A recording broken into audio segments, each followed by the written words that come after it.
Tinalaga na si Police Major General Nicolas Torre III bilang bagong hepe ng Philippine National Police. At sa kanyang pag-upo, may hamon kaagad sa kanya si Pangulong Bongbong Marcos. Para bigyan ng mukha ang balita, Mobile Journal Julie Baiza.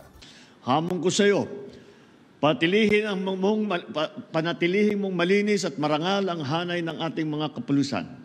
Bilisan ang investigasyon sa mga kaso laban sa mga pulis na lumabag sa batas upang maibigay natin ng hustisya sa lalong madaling panahon. Yan ang hamon ni Pangulong Marcos sa pagsisimula ng panunungkulan ni bagong PNP Chief Police General Nicolas Torre III. Mauupo si Torre bilang ika-31 hepe ng Philippine National Police. Iwasan ninyo ang paggamit ng pribilehiyo para sa pansariling benepisyo. Maging instrumento kayo sa katuwiran, kapayapaan at kaunlaran. Bilang tugon, 3 bagay ang ipinangako ni Torre. Una, lagi raw siyang nandyan para sa mga kabaro.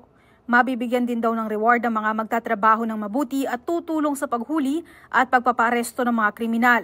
Pangako rin niya ang responsive public service.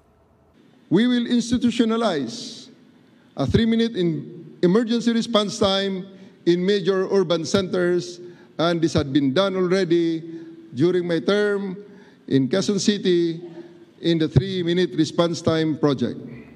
Kanina, kasabay ng change of command ang retirement ceremony ni retired PNP Chief Police General Romel Francisco Marbil. Ipinagmalaki naman ni Marbil na natupad niya ang pangakong matatag at maayos na pulisya. Sa 14 na buwang pamumuno sa PNP, nalinis daw ang kanilang hanay sa pagsasagawa ng internal discipline. Mobile Journal Julie Baiza po, hatid ang mukha ng balita.